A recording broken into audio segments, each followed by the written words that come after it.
Slipperance. Jalan Rens. Apa tu? Apa tu? Apa tu? Slow. Mana? Ada orang. Mana? Kejap. Ada. Oh, bukan. Kalau cik ni, kalau ada orang kita patah balik je kan. Betul ada orang hutan ni. Mana ada orang hutan? Jangan pekik Yang tu. Jalan. Apa tu? Tak tahu. Apa tu? Slow sana. Itu apa tu? Sini dekat sikit. Tu. Tu apa tu? Tunjuk. Tak tahu. Orang tu kata yang tu jangan tegur. Jangan tegur. Jangan tegur. Jalan. Okey, sini. Jom. Okey, baik. Ini random, guys. Okey, untuk anda, ini adalah Ini adalah random. Kita last minute berbual dengan Lina Tintong. Ya. Okey. So bawa Jibam. Jibam tak pernah bercuti kat sini. Dia datang kat Asal? Tak ada jalan selalu kita ni rasa saya takut je. Dekat sikit, tunjuk depan. Sebab Dekat sikit.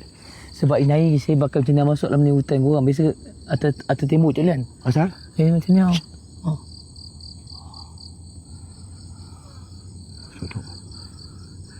Korang. Saya nak balik Melaka balik. Nak balik mana? Melaka. Habis kau buat macam gini. Dekat Melaka. Ni jalan. Tu cik apa jalan tu? Mana? Tu. Kau jangan takutkan aku lah. Dia. Tu. Oh, tak ada. Okey. Okey, dah. Jom.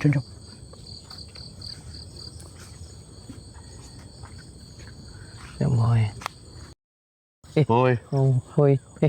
Dan. Aku nak tengok ni ada orang komen. Apa? Sabar. Tap. Like. Boleh tengok komen lagi Jalan hutan ni. Boy. Cik Len tak ada takut jalan. Ya, Mas Rojin. Assalam. Hantu baca doa. Okey, kejap Aku kejap. Jangan takut kejap. La ilaha illallah. Sabar, kau pegang ni. Pegang sini. Lampu tu kejap, pegang sini. Relax. Kenapa? Jauh lagi Cik Len. Kejap.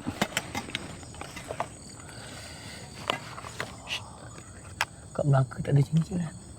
Melaka tak ada macam ni. Lalu saya ada tembok je. Cik kain macam cik. Okey, solo sana. Okey, solo. Okey, kejap Okey. Cik nak nyanyi takut jalan. Okey. Dah diam. Motor, pelan-pelan. Sana, tengok. Tengok. Solo sana, solo. Wah. Ni apa Cik Len? Dan diam. Kau first time datang sini Ya, first time Cik Len. Melaka ada tak Melaka? Melaka tak ada Cik Len. Oi. Kau. Apa tu? Siapa? Kau. Cakap dengan dia. Kau siapa? Kau cakap lah. Kau siapa? Cakap bahasa Melaka. Kau siapa? Kau kenapa kau tang? Hui. Cik Len. Betul ke? Ya Allah, muka kau. Dah macam G-Caprek. Wahai Allah SWT. Alhamdulillah.